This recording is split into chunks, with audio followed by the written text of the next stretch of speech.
삼성전자 그리고 SK하이닉스 당연히 주목받고 있고요. 요즘엔 그 외에 이제 LG 이노텍 같은 부품주도 같이 움직이고 있는데요. 지금 삼성이나 하이닉스에만 너무 집중되고 있어요. 다른 회사, 저희가 돈 버는 회사들 볼 수 있을까요? 결국에는 이제 AI 칩이 들어오면서 특히 우리나라에는 칩 내부에 쓰여지는 쇼티지 같은 게 발생이 됐고요. 대표적으로 후공정 쪽에서 아까도 말씀드렸지만은 칩이 있고 반도체 다이가 있죠. 그 다음에 웨이퍼라고 하는 실리콘 인터포저 같은 것들이 있습니다. 그 다음에 연결 부위 중간에 뭐가 들어가냐? 바로 기판이 들어갑니다.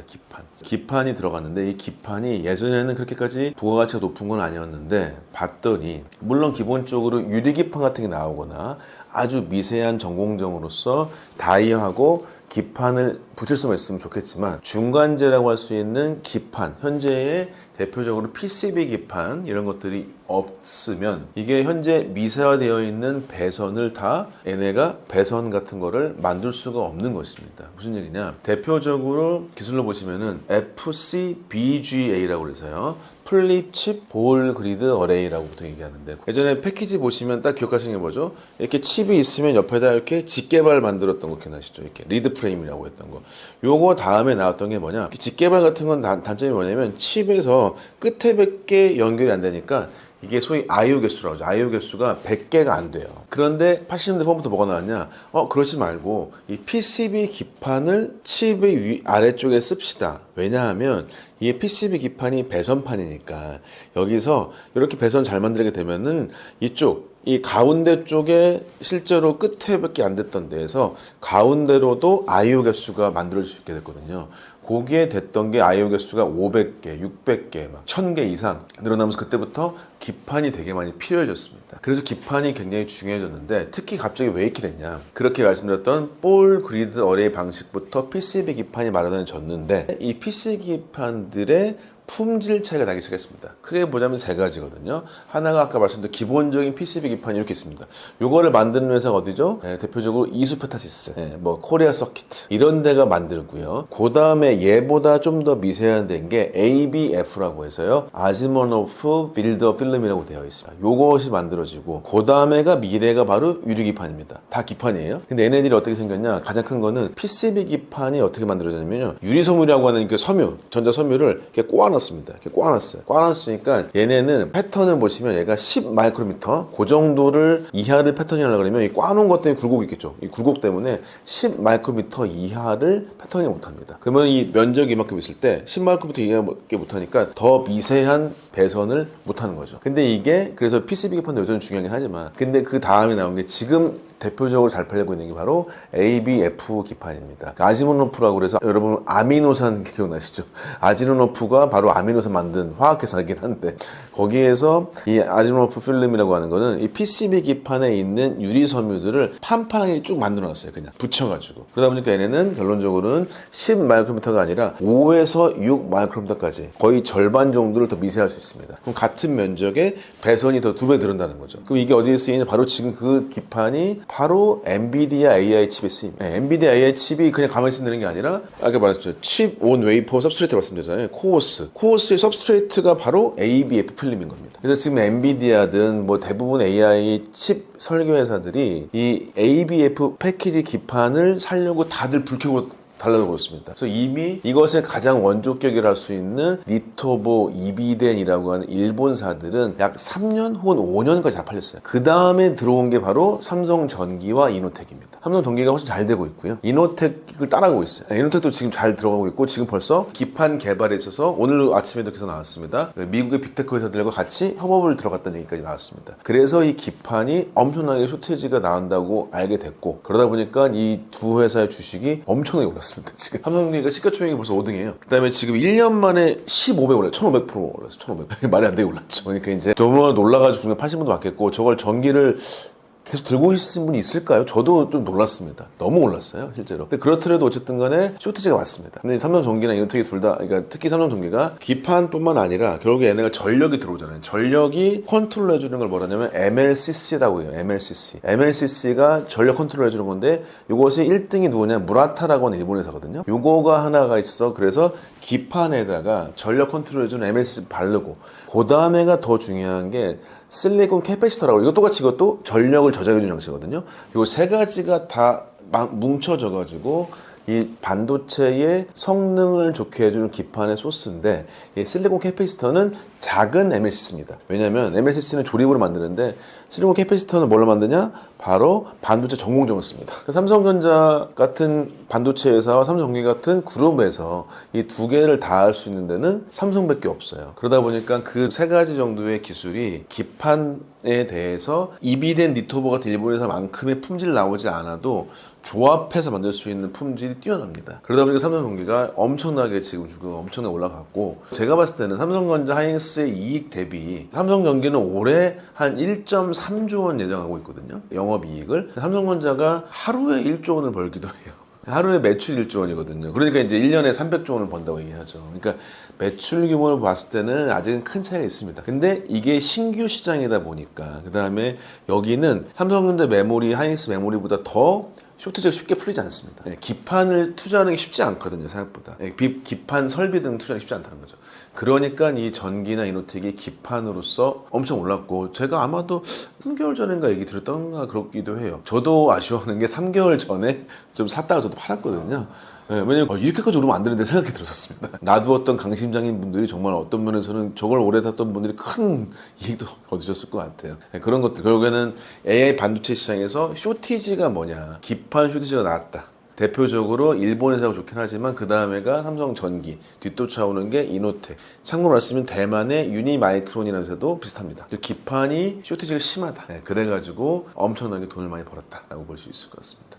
AI 서버가 늘어나면서 전기를 안정적으로 잡아주는 품까지 주목받고 있습니다. 이건 어떻게 보시나요? 네, 기본적으로 이 전기를 안정 잡아주는 부품이다. 결국에는 이런 게 뭐냐면 전체 AI 팩토리라고 엔비디아도 얘기하고 있는데, 거기에서 대표적으로 광 기술 같은 게 요새 난리죠. 광 기술은 왜 그러냐? 전기를 안정적으로 잡아주는데 광이 필요한 이유는 이게 광이 광자를 쏘는 거고요. 기존에 있었던 배선은 뭐죠? 구리 배선이죠. 구리 배선은 뭐냐? 구리는 양성자와 전자로 이루어져 있고, 전자가 움직이면서 전하가 전달돼서 에너지가 들어가는 겁니다. 근데 광은 뭐죠? 얘는 전자가 아니라 광자죠, 광자. 그럼 전자랑 광자가 뭔 차이냐? 전자는 질량이 있어요. 양성자의 1639분의 1입니다. 저희 중학교 때 배웠는데.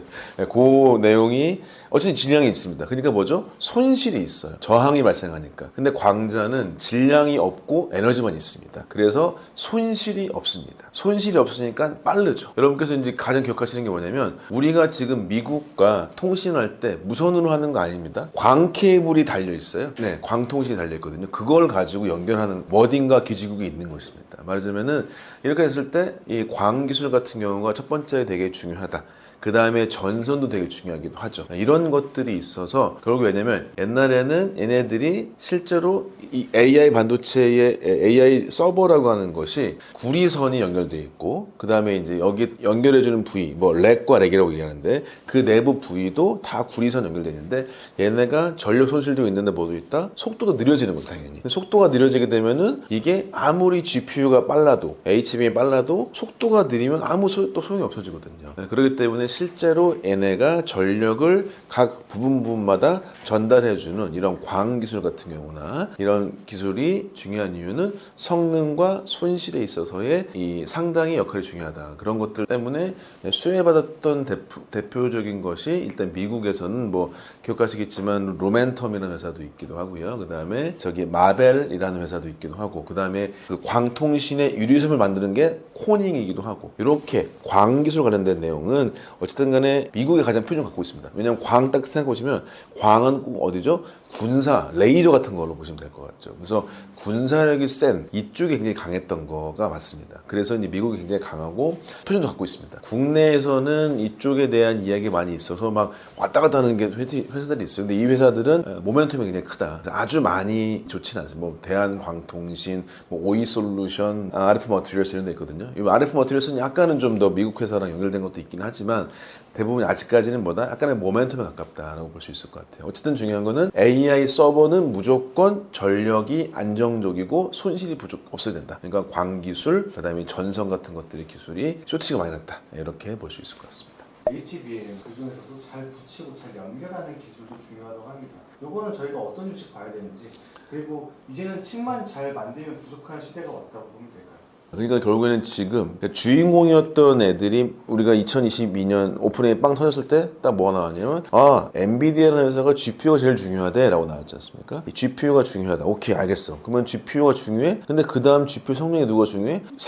선택사에 불과했던 HBM이 중요해. HBM에서 24년부터 빵 터졌죠. 근데 HBM 잘 만들고 칩도 만들어서 GPU를 만들었어? GPU를 만들려고 했으니까 뭐가 부족해? 기판에 붙여야 되네. 기판이 부족해요 지금. 근데 이렇게 그래서 이제 어쨌든 간에 칩을 다 완성품을 만들었어요. 칩을 다 쌓아놨어. 그랬더니 뭐가 필요해? 칩하고 칩만 있는데 옛날에 옆에가 링크가 안 주면 안 되겠는데? 기존에 그래서 이걸 만들었던 거를 NVLink라고 그래서 그것은 실제 설계 기술입니다. 그 통신 설계 기술 같은 경우는 엔비디아뿐만 아니라 브로드컴, 통신 칩 같은 거죠. 그래서 그쪽이 많이 늘어났죠. 근데 이렇게 통신까지 했어요. 근데 그러다 보니까 그렇다고 본다면 이 렉이라고 하는 게 있다. 이 전체 쌓여진 렉인데 지금 예상으로는 베라루빈 GPU 한 장이 1억이 넘거든요. 이것이 모여있는 거가 하나의 렉인데 렉의 가격을 150억 혹은 300억 원 정도로 예상하고 있습니다. 근데 렉이 모여서 이만큼 이 정도 되는 데이터 센터인데 요게 하나씩 있을 때 여기를 연결해주는 부위가 광이 아니면은 얘가 손실인데 전력이 안 좋은데 이렇게 돼버렸죠. 그래서 이렇게 돼가지고 그 다음에가 바로 광 기술이 필요해진 것입니다. 그 다음에 당연스럽게 얘네 전체적으로 AI 데이터 센터가 있다고 친다면요. 걔네가 지금 AI 데이터 센터가 최신 베라루빈 GPU가 들어가게 된다면 얘네가 1기가와트 정도 원전 한 개를 쓸 정도의 데이터 센터가 보통 기준이거든요. 그때의 얘네의 비용이 60조 원 정도 됩니다. 60조 원. 60조 원 중에서 절반 정도가 GPU예요. 30%가 HBM 같은 메모리고요. 그 다음에가 50에 30 썼으니까 20 나머지가 그 다음에 광 기술, 그 다음에 기판 기술과 건설 비용입니다. 이렇게 정도로 되어 있어요. 그래서 AI가 결국에는 제조업이나 마찬가지거든요. 그래서 AI가 제조업인데 대표적으로 설계가 많이 들어가던 GPU라고 하는 건 좋다 이거죠. 근데 그게 아까 말씀드렸다시피 지금이 50대, 30대, 10대 10이에요. 예, 이렇게 전체 그 비용으로 보자면 그럼 얘네들이 이 중에서 가장 많이 확 뛴 게 메모리가 옛날에 얘가 10%도 안 되거든요. 10%가 30%가 됐으니까 3배 뛴 거죠. 그 다음에 전혀 없었던 게 뭐죠? 구리선이었던 게 광기술이잖아요. 이게 10%여도 몸에서 큰 거죠. 없다가 커졌으니까. 그러니까 광이 엄청 올라간 거죠. 네, 그 다음에 이제 기판 같은 거 슈테지 많이 난 것이죠. 그래서 가장 없었던 거가 광기술과 기판 기술이 없다가 생겼으니까 이 두 기업과 관련된 주식들이 엄청 뛴 거고, 메모리는 많이 뛴 거 맞고, 엔비디아는 생각보다 요즘에 덜 주식이 오르잖아요. 그 이유는 엔비디아 GPU가 중요한 건 알겠고 돈 잘 버는 건 알겠는데 계속 그만큼처럼 계속 올라갈 수 있을까? 이게 어렵기 때문에 크게 4단계 GPU, HBM 같은 메모리, 광통신, 광기술, 기판기술, 나머지 건설까지 포함돼서 요것이 다 칩만 잘 만들면 되는 게 아니라, 그래서 이제 엔비디아가 뭐라 했냐? 자기가 칩 회사가 아니라 AI 팩토리 회사라고 그랬습니다. AI 반도체 회사가 아니라 AI 팩토리라고 그랬다. 이런 상황이라고 볼 수 있을 것 같습니다. 저희가 지금까지 삼성전자, 하이닉스가 아닌 부품주, 소부장 보고 있었습니다. 이런 거 볼 때 어떤 점을 좀 조심해야 될까요? 좀 리스크 있을 것 같기도 하고요. 좋은 뉴스가 실제 실적으로 안 이어지는 경우가 너무 많은데 어떻게 보세요? 일단은 제가 앞에 1, 2, 3번 같은 경우는 새롭게 AI의 데이터 센터를 구성하는 제품들을 중심으로 말씀드렸고, 공정 과정, 생산 과정 내에서 만든 게 소재 부품 장비거든요. 그러면 소재 부품 장비 중에서는 저는 이제 좀 더 주식을 사왔다 팔았다 자주 하는 사람은 아니어서 저 같은 사람 같은 경우에는 결국에는 1등 기업에 투자를 많이 하거든요. 1등 기업은 몇 번 제가 말씀드렸지만은 우리나라 장비주들은 1등 기업이 있는 게 아니다. 아주 좁은 니체 마켓에서 가끔 있어요. 그걸 제외하고는 저는 외려 우리나라 지금 수급 상황에서 우리나라가 가치가 많이 올라갔다고 얘기하잖아요. 그래서 이제 우리나라 주식만 계속 사게 되면 또 이제 방금 또 기사 났습니다. 버핏 지수죠. 버핏처럼 봤을 때 가치가 너무 올라갔다. 과열이다. 그러면 좀 아까 수급이 사라지는 측면이 없지 않습니까? 조정이 되거든요. 근데 한국 시장이 지금 버핏 지수 제일 높아요. 그러면 한국 시장에 물론 삼성전자, 하이닉스가 가장 안정적일 수 있겠지만 여기서 코스닥 이런 것들 다 막 느는 것도 있겠지만 저는 외려 미국 시장에서의 장비 중에서 탑5 회사, 어플라이드, 램텔, ASM, KLA 같은 이런 탑5 장비사들은 독점이나 마찬가지거든요. 1등 기업들은 별로 안 떨어집니다. 실제로요. 지금 저도 뭐 계속 갖고 있긴 한데 계속 올라가요. 그냥 계속 올라갑니다. 실제로. 별로 떨어지지는 않아요. 생각보다는. 그런 주들이 생각보다 미국의 소재사들도 많이 있어요. 소재사 중 몇 개도 있습니다. 그런 것들도 확인해 보시면은 좀 마음 놓고, 그러니까 말하자면 반도체 경기가 확 거꾸라진다면 다 떨어질 수 있겠죠. 근데 그거는 이제 얘기했다시피 AI가 거꾸라져, 반도체가 거꾸라져, 이 정도 되긴 하거든요. 근데 특이한 거는 AI에서는 거꾸라지면 다 망해버려요. 안 쓰면 되는 거죠. 근데 반도체 회사는 이만큼의 모멘텀이 크진 않지만 제조업이기 때문에 이익은 계속 남을 수 있습니다. 그래서 장비 같은 경우를 보실 거면은 제가 봤을 때는 장비는 미국 주식 같은 경우는 해보시면 좋겠다. 1등 하는 회사들이죠. 그런 것들을 보시면 나쁘지 않을 거고, 국내 장비사들은 저는 약간 위험하다고 보고, 그러면 구체적으로 봤을 때 좀 더 그나마 투자할 때 코스닥 코스피로 나온 건 무엇일까? 소재 쪽도 나쁘진 않습니다. 왜냐면 그게 장비보단 기본적으로 영업이익이 좋습니다. 그 다음에가 이제 전체적으로 쭉 봤었을 때 소위 생산이 되면 될수록, 왜냐면 장비는 뭐 어떻게 되죠? 한번 매출 딱 발생하고 난 다음에는 그렇게 늘어날 게 별로 없어요. 장비 사고 나서 유지부수병이 있을 수 있겠지만, 근데 가동률이 올라간다. 그러면 뭐가 좋아지냐? 반도체 전체 생산 중에서 생산 원가 1%도 안 되는 게 뭐냐면 소켓 같은 거, 소켓 테스트 해주는 거 있죠. 예를 들면 저기 많이 아시다시피 리노공업, ISC, 두산 테스나. 근데 이건 이제 파운드리나 메모리의 차이도 분명히 있습니다. 이런 데는 뭐죠? 전체 원가에서 테스트 소켓 같은 건 1%밖에 안 돼요. 그럼 어떻게 쓰죠? 그냥 다 써버립니다. 삼성전자 같은 데서는 그냥 무한히 써버려요. 돈도 얼마 안 되는 거. 웨이프 하나 팔면 10억인데 여기 들어가는 거 1,000만 원 돈도 아니거든요. 거기서 봤을 때는. 그러니까 그런 데들이 훨씬 더 영업이익이 좋습니다. 실제로. 그래서 그런 거 쪽에 대해서 저 장비 쪽은 좀 더 저는 기술력이 있는 탑 회사들이 낫다고 생각하고요. 소재 부품 쪽에 봤었을 때는 비용이 적더라도 이익률이 좋은 회사들, 가동률이 있을 때 무조건 올라가는 회사들이 많이 있습니다. 그 회사들과 함께 기술력이 있는 것들을 좀 가려가지고 하시면 좋지 않을까라고 말씀을 좀 드릴 수 있을 것 같습니다. 최근 장에서는 개인은 삼성전자를 사고 외국인은 SK 하이닉스를 사는 흐름이 나왔습니다. 일단 반도체인데요. 이렇게 보는 기준이 다른 이유가 있을까요? 여러 가지 뭐 되게 복잡한 이유도 있고, 그다음에 최근 굉장히 소위 변동도 되게 컸는데, 일단은 가장 큰 거는 외국인들은 SK하이닉스가 현재 영업이익률을 기준으로 봤을 때 상당히 오르는 폭이 있겠다라는 게 굉장히 있을 것 같고요. 개인 같은 경우에는 삼성전자 약간의 중장기적 가능성이 더 좋지 않느냐라는 것을 보는 게 좀 다를 것 같습니다. 다 아시다시피 삼성전자 같은 경우에는 굉장히 사업부가 많죠. 사업도 되게 다양하고 여러 가지 있는데 그런 리스크 같은 게 너무 다양하다. 이런 측면이 또 없지 않는 것 같고요. SK하이닉스 같은 경우에는 포지셔닝상, 특히 이제 AI 반도체상에서 이 회사가 저평가가 되게 많이 됐다가 급격히 상승을 했어라는 측면이 분명히 있습니다. 그래서 지금 SK하이닉스는 말하자면 마이크론하고 비견될 정도로 주식의 제품의 상황이 된 것 같고, 대표적으로 생각해 보실 게 외국인들, 아니면 해외에서 많이 샀던 게 마이크론, 샌디스크 이런 쪽을 많이 샀는데 단일 품목을 많이 만들고 있는 것 같습니다. 상대적으로 이제 삼성전자는 워낙에 다양한 것들 만들고 있고, 근데 이제 뭐 저도 마찬가지기도 하고, 삼성전자가 중장기적으로도 좋지 않을까, 혹은 삼성전자가 덜 오르고 하이닉스가 좀 많이 올랐거든요. 생각보다는. 그런 거를 봤었을 때는 삼성전자가 좀 더 미래로 나쁘지 않겠다 생각을 많이 하는 것 같습니다. 외국인들도 자금도 되게 다양히 여러 가지인데, 특히 외국인들은 어쨌든 우리나라라는 신흥 마켓이죠. 이머징 마켓이라고 하는 거에서 아주 오래 있으려고 하는 것 같지는 않습니다. 근데 그렇지만은 우리나라 분들은 대부분 코스피 코스닥에서 국내 주식에서 계속 살겠죠. 그러면 국내 주식을 사는데 삼성전자를 빼고 사는 건 되게 이상한 것 같은 생각이 들겠죠. 근데 외국인들은 일개 종목에 불과하다고 친다면 단기적으로 안정적인 수익을 거둘 수 있는 SK하이닉스에 어쨌든 샀다 팔았다를 할더라도 좀 더 이익률이 높지 않을까라는 측면 때문에 좀 여러 가지 있는 것 같습니다. 그래서 결론적으로는 일단은 단일 종목 이슈가 있기 때문에 외국인이 많이 사는 것 같다. 두 번째로는 그 단일 종목인 게 마이크론과 키옥시아, 샌디스크 비견할 수 있을 것 같고요. 국내 개인분들과 달리 외국인분들 같은 경우는 국내 시장이 이머전이기 때문에 차익 실현을 빨리 해야 되는 경우가 없지는 않습니다. 그런 것이 있어서 상대적으로 외국인이 좀 더 SK하이닉스 같은 경우를 좋아하지 않나 말씀드릴 수 있습니다.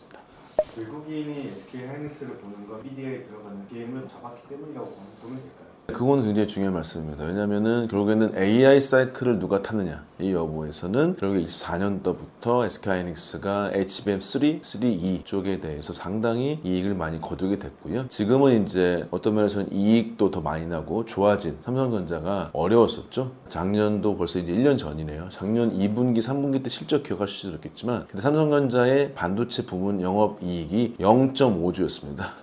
기억 안 나실 수도 있겠지만 지금은 거의 100조를 90조 원을 바라보고 있는데 그때는 5천억이었어요. 5천억 원. 실제 먼저 SK하이닉스가 어쨌든 간에 수혜를 받았고 이익이 공고하다. 그건 우리나라 분들도 마찬가지입니다. 기억하시기에는 SK하이닉스란 주식을 HBM3 같은 게 아니었으면 삼성전자보다 우선하다고 생각하시기 어렵거든요. 여전히 HBM 같은 경우에는 여전히 삼성하이닉스가 더 좋다. 라는 걸 가지고 계시고 그건 외국인도 마찬가지일 것 같습니다. 그래서 AI 사이클 HBM 때문에 먼저 산다고 하는 게 가장 대표적인 소위 구매 매매 스타일이라고 볼 수 있을 것 같습니다. 하이닉스보다 삼성전자를 더 쉽게 사는 이유는 조금 가격이 싸다는 느낌도 있고 익숙한 느낌도 있고 어떻게 보시나요? 가장 큰 거는 주식 투자에서 더 중요한 거는 원래 그 현재 거래 가격인 가격보다는 시가총액이죠. 시총을 원래 봐야 되긴 하는데 뭐 시총을 따로 보기 쉽진 않고 그러면 한 주당 가격이 싼 걸 더 많이 사는 것 같습니다. 실제로. 그래서 한 주당 투자 금액이 많이 다르긴 하지만 뭐 저도 이제 일정 정도 금액을 하고 있는데 예를 들면 1,000만 원이 있다. 그럼 하이닉스는 지금 사면 4개 살 수 있을까? 5개 살 수 있을까? 이러거든요. 근데 삼성전자는 35만 원 전후이기 때문에 좀 더 많이 살 수 있겠죠. 이 측면이 또 없지 않은 것 같아요. 실제로 다가올 때 몇 개 사더라도 그런 측면도 없지 않은 것 같고 그 다음에 삼성전자를 더 쉽게 살까 여부는 그거 말고는 일단은 첫 번째 삼성전자가 조금 덜 오른 것 같다라는 분도 분명히 있습니다. 근데 이것도 이제 지금 저도 마찬가지고 하이닉스, 삼성전자 두 개 비교했을 때 하이닉스가 낫다, 삼성전자 낫다 이게 왔다 갔다 하거든요. 거의 6대4 비율 정도 되는 것 같아요. 6대4 비율이라고 하는 거는 하이닉스가 좀 더 좋을 것 같은 게 6, 아닌 삼성전자가 4인 것 같고 저 같은 경우는 삼성전자를 6으로 보고 하이닉스 4로 보긴 합니다. 근데 이거는 이제 두 회사에 두 개 다 있다는 건 상당히 다행이라고 볼 수 있을 것 같은데 어쨌든 메모리 사이클 상에서 삼성전자가 하이닉스 대비해서 올해의 영업이익은 더 높습니다. 이번에 기억하시겠지만은 25년도 4월 4분기 때가 삼성전자가 영업이익이 20.1조였거든요. 하이닉스가 그때 18조 원이 나왔어요. 거의 붙어 있었던 거죠. 근데 이번 25년 1분기 때가 삼성전자가 57조 원을 벌었습니다. 하이닉스는 38조 원을 벌었거든요. 생각보다 격차가 좀 낮죠. 이런 상태인 거고. 근데 이게 HBM뿐만 아니라 많이 들어보셨겠지만 단품 DRAM과 낸드의 가격이 엄청나게 올랐고 이 상황은 근데 생각보다는 쉽게 떨어지지 않을 가능성이 높습니다. 그렇다고 친다면 영업이익 측면에서 삼성전자가 계속적으로 앞서갈 거거든요. 하이닉스가 지난번에 작년 같은 경우에는요. 반도체 부분으로 보자면 상당폭 한 1, 2분기 정도에는 하이닉스가 더 돈을 많이 벌었거든요. 그걸 따져봤었을 때는 하이닉스가 이익은 더 많이 냈지만 올해는 어쨌든 영업이익은 삼성전자가 더 많을 것 같습니다. 예상키로는 한 올해 한 300조 원 넘냐 안 넘냐 생각하고 있고요. 내년에는 거의 450조, 만대는 500조까지 해가지고 전 세계 1등 할 것 같다. 근데 하이닉스는 그거보다 좀 낮은 편이긴 하죠. 영업이익이라고 하는 금액은 생각보다 굉장히 큰 일입니다. 그게 이제 투자 금액도 있을 수도 있고 회사 살 수도 있고 이런 것들도 다행히 있지 않습니까? 그래서 그런 것들이 지금 삼성전자가 좀 더 저평가되지 않았을까? 이번에 이익이 좋잖아요. 그래서 항상 댓글 같은 거 달리거나 뭐 저도 방송할 때 보면은 하이닉스는 단기간은 어쨌든 좋은 것 같다.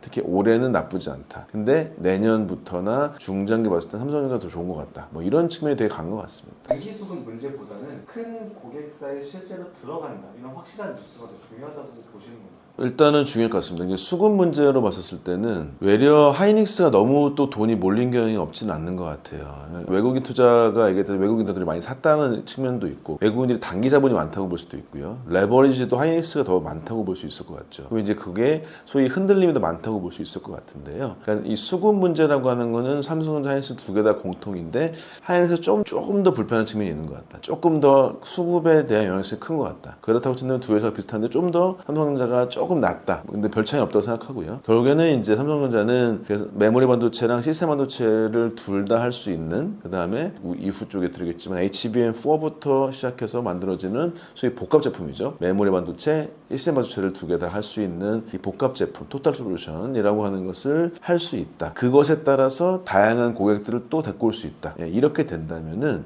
실제로 고객이 들어와서 새로운 수주를 받아낸다고 하는 것은 굉장히 중요한 매출과 영업이익 기회가 될 수 있겠죠. 그런 것들은 뉴스는 좋습니다. 근데 이제 오해하지 마실 거는 그러면 그런 뉴스가 나면은 바로 매출이 발생하냐? 그렇지 않습니다. 작년 한 1, 2분기 때 테슬라의 수주를 그때 받아서 삼성전자가 회복하기 시작했어요. 근데 그거의 웨이퍼 생산이 올해 말 정도나 가능하다라고 볼 수 있겠죠. 그래서 수주 받았다? 이번에도 나왔던 게 구글도 나왔지 않습니까? 근데 구글 얘기도 나왔는데 구글 받아서 매출의 발생은 생각보다 좀 뒤쪽에 발생이 됩니다. 그래서 이번에 됐다? 그러면 뉴스가 올라간다? 이런 측면보다는 실제 매출을 찍히는 거나 이 기간을 좀 더 고려해 보시면 좋을 것 같다. 어쨌든 중요하긴 하다라고 생각해 줄 수 있을 것 같습니다. 네.